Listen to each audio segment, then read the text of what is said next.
નમસ્કાર મિત્રો, હું મોહન ગઢવી ગુજરાતી દુનિયા યુટ્યુબ ચેનલમાં ફરી એકવાર આપ સૌ મિત્રોનો હાર્દિક સ્વાગત કરું છું. મિત્રો, જે ક્યારે પણ નથી થયું એ વર્ષ 2025માં થશે. 2025ની સાથે આવી છે તબાહીની ભયંકર તસવીર.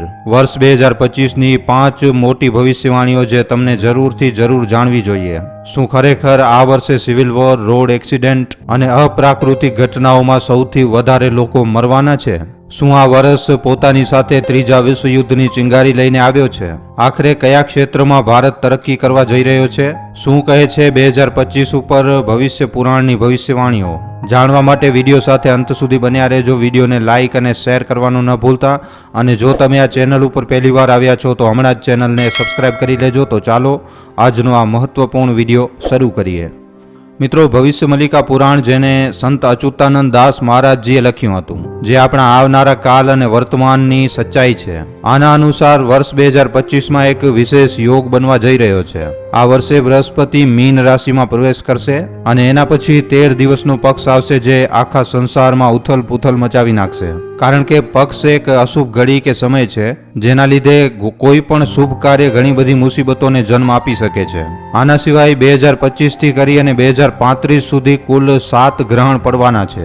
આમાંથી 4 ગ્રહણ તો ખાલી 2025માં જ પડશે. ભવિષ્ય મલિકાના અનુસાર આ 13 દિવસનો કઠિન સમય ગ્રહ અને બૃહસ્પતિનું મીન રાશિમાં પડવું આ વર્ષ માટે સૌથી વધારે ખરાબ સંકેત છે.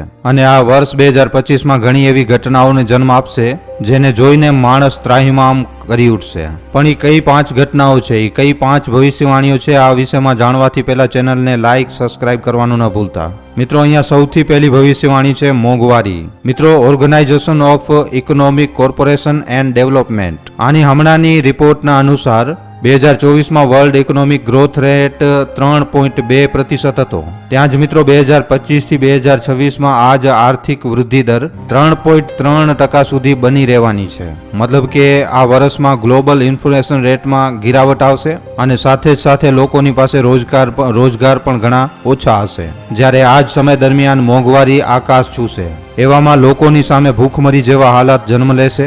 ભારત, રૂસ, અમેરિકા અને ચાઇના સહિત ઘણા દેશોમાં આજે પણ મોંઘવારી ચરમસીમા ઉપર છે, જ્યાં પહોંચવું કોઈ પણ આમ માણસ માટે નામુમકિન છે. શ્રીલંકાની ઇકોનોમી આજ મોંઘવારીના ચલતા કોલાપ થઈ ચૂકી છે. અને આપણા પાડોશી પાકિસ્તાન અને બાંગ્લાદેશ જેવા દેશોની શું હાલત છે તમે આજની તારીખમાં જોઈ જ રહ્યા છો. ભવિષ્ય મલિકા પુરાણના અનુસાર ભારતમાં પણ 2025માં મોંઘવારીની માર થશે. અને એટલા માટે આવનારા સમય દરમિયાન મોંઘવારી સામે લડવા માટે તૈયાર રહેજો. બીજી છે અનાજની અછત. મિત્રો, ભારતને કૃષિ પ્રધાન દેશ કહેવામાં આવે છે.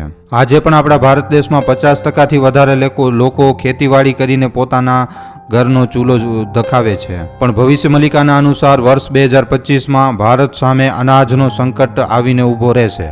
અને આનો સૌથી મોટો કારણ હશે જલવાયુ પરિવર્તન. ક્યાંક તુફાની હવાઓ હશે તો ક્યાંક હશે પૂર. ક્યાંક પાણીના એક ટીપા માટે લોકો તરસી જશે, તો ક્યાંક તો આફતના વાદળો વરસશે જે ફસલોને પોતાની સાથે વાવીને લઈ જશે. જલવાયુ પરિવર્તનના કારણે જમીનનો એક મોટો હિસ્સો હંમેશા માટે પૂરી રીતે બંજર થઈ જશે. અને પછી જમીનના આ ટુકડા ઉપર, જમીનના આ હિસ્સા ઉપર ખેતી કરવું અસંભવ થઈ જશે. 2025માં ટોટલ એગ્રીકલ્ચરનો 30થી 40% હિસ્સો વર્ષ 2025માં નષ્ટ થઈ શકે છે, જેના લીધે ફૂડ પ્રોડક્શનમાં મોટા પાયે કમી આવશે. અનાજની અછત થશે, જ્યારે આની માંગ વીતનારા હરેક પલની સાથે વધતી જશે. અને અનાજની અછતને પૂરું કરવું ના તો ખાલી ભારત પણ દુનિયાના તમામ દેશો માટે ખૂબ જ વધારે મુશ્કેલ થવાનું છે. અને આના જ લીધે મોંઘવારી પણ એકદમ ચરમ સીમા ઉપર પહોંચશે. ત્રીજી ભવિષ્યવાણી છે યુદ્ધ અને દુર્ઘટનાઓ. વીતેલા વર્ષ 2024માં મિત્રો લોકોએ એટલા યુદ્ધ જોયા છે અને એટલા લોકોને મરતા જોયું છે કે હવે હર કોઈ વોર કે યુદ્ધ જેવા નામોથી ગભરાઈ જાય છે. ઇઝરાયલ અને ફિલિસ્તીનની લડાઈમાં ગાઝાની જે હાલત થઈ, આ વાત કોઈનાથી પણ સંતાયેલી નથી. ત્યાં જ સિરિયામાં બમ ધમાકાઓથી મચેલી તબાહી અને ત્યાંના લોકોની જે હાલત થઈ આજે પણ લોકોને ડરાવે છે. આવી જ રીતે રશિયા અને યુક્રેનની લડાઈમાં પણ હજી સુધી લાખો લોકો મરી ચૂક્યા છે. અને આમ છતાં પણ મિત્રો હજી પણ કોઈ પણ દેશ યુદ્ધને રોકવા માટે તૈયાર નથી. અને આવી હાલતમાં મિત્રો ત્રીજા વિશ્વયુદ્ધની ચિંગારી ફૂટતી નજર આવી રહી છે. અને આનું વર્ણન મિત્રો સંત શ્રી અચ્યુતાનંદ દાસ મહારાજજીએ પણ પોતાની ભવિષ્ય મલિકા પુસ્તકમાં કરેલું છે. ભવિષ્ય મલિકાના અનુસાર વર્ષ 2025માં આખી દુનિયામાં એક નવી જંગ છિડી શકે છે અને આમાં લાખો નહીં પણ કરોડો લોકો મરી જશે. હમણાંના આંકડાઓની આપણે માનીએ તો એવી રીતની કંઈક તસવીર બનતી જઈ રહી છે, કારણ કે આજની તારીખમાં ચાઇના તાઇવાનને હડપવા માટે યુદ્ધ છેડવાનો મોકો ગોતી રહ્યો છે. ત્યાં જ અમેરિકા પણ વિશ્વ શક્તિ બનવા માટે ચાઇના અને રૂસ જેવી તમામ શક્તિઓ સાથે લડી રહ્યો છે. અને આ બાજુ મિત્રો પાકિસ્તાન, ચાઇના અને બાંગ્લાદેશની મળીભગત ભારત માટે મોટો ખતરો બની શકે છે. જ્યારે રૂસ, યુક્રેન, ફિલિસ્તીન, ઇઝરાયલ, સિરિયા, લબનાન અને ઈરાન જેવા દેશો પહેલાથી જ યુદ્ધમાં ફસાયેલા છે. આના સિવાય મિત્રો ભવિષ્ય મલિકામાં લખેલું છે કે વર્ષ 2025માં સડક એક્સિડન્ટમાં ખૂબ જ વધારો થશે. લોકોની વચ્ચે ધર્મને લઈને લડાઈ ઝઘડા મોટા પાયે વધવાના છે. આપસી મતભેદ વધશે અને સાંપ્રદાયિક દંગાઓમાં પણ વધારો થશે અને આવી ઘટનાઓમાં મોટી સંખ્યામાં લોકો માર્યા જશે. ત્યાં જ મિત્રો આવનારા સમય દરમિયાન એઆઈ પણ એક ખતરાની ઘંટી સાબિત થવાની છે, કારણ કે હવે લોકો એઆઈને નહીં પણ એઆઈ લોકોને કંટ્રોલ કરશે. નંબર 4, રાજનીતિ. ભવિષ્ય મલિકાના અનુસાર 2025માં ભારતની રાજનીતિમાં ઘણા પોઝિટિવ સાઇન નજર આવશે. સ્પેશિયલી ભારતીય જનતા પાર્ટી માટે મોદી યોગીની જોડી બરકરાર રહી શકે છે અને ઉત્તર પ્રદેશના મુખ્યમંત્રી યોગી આદિત્યનાથનો રૂતબો પહેલાથી વધારે વધવાની પણ આશંકા જતાવવામાં આવી છે. પણ મિત્રો ઓપોઝિશન અને સત્તા પક્ષની વચ્ચે મતભેદ, આરોપ અને પ્રત્યારોપ લાગતા રહેશે.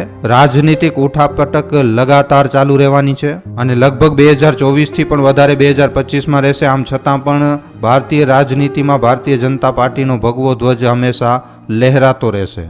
જણાવવામાં એમ પણ આવી રહ્યું છે કે મુખ્યમંત્રી યોગી આદિત્યનાથના પ્રયાસોના લીધે સનાતન ધર્મ વિશ્વ પટલ ઉપર ચમકી શકે છે. અને આપણે મિત્રો જોઈએ તો આજની તારીખમાં આવું થઈ પણ રહ્યું છે. આજે આખી દેશ અને દુનિયામાં સનાતન ધર્મની એક અલગ જ ચમક જોવા મળી રહી છે અને આવનારા સમય દરમિયાન આ હજી પણ વધવાની છે, કારણ કે આવનારા સમય દરમિયાન આના સનાતન ધર્મથી જોડાયેલા લોકોની સંખ્યા ખૂબ જ મોટા પાયે વધવાની છે. નંબર 5, ભારતની ઉડાન.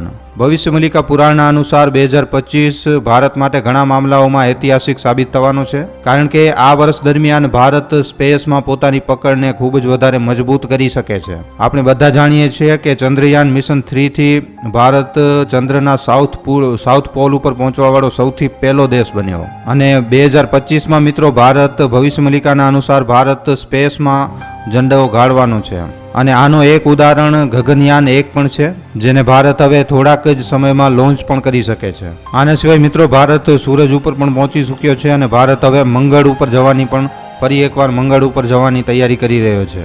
મતલબ કે 2025માં ભારત ઘણી મોટી ઉડાન ભરીને આખી દુનિયાને ચોંકાવી નાખશે.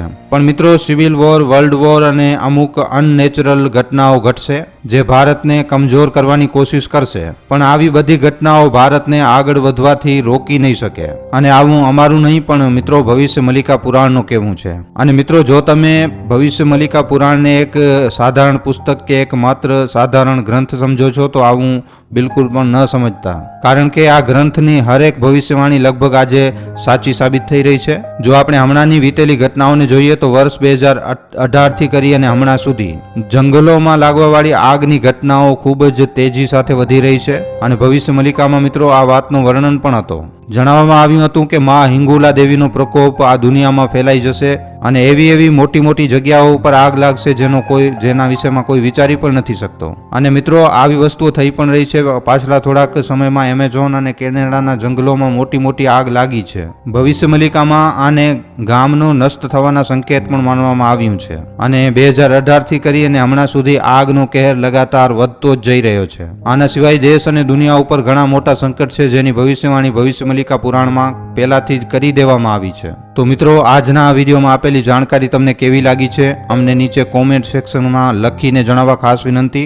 જો વિડીયો પસંદ આવ્યો હોય તો વિડીયોને ખાલી તમારા સુધી સીમિત ન રાખતા તમારા મિત્રો સાથે, પરિજનો સાથે, વોટ્સઅપ ઉપર, ફેસબુક ઉપર, યુટ્યુબ ઉપર જેટલો બની શકે વધારેમાં વધારે આ વિડીયોને શેર જરૂર કરજો. તો આજના વિડીયોમાં આટલું જ. હવે આપણે મળીશું ફરીવાર એક નવા વિડીયો સાથે. ધન્યવાદ.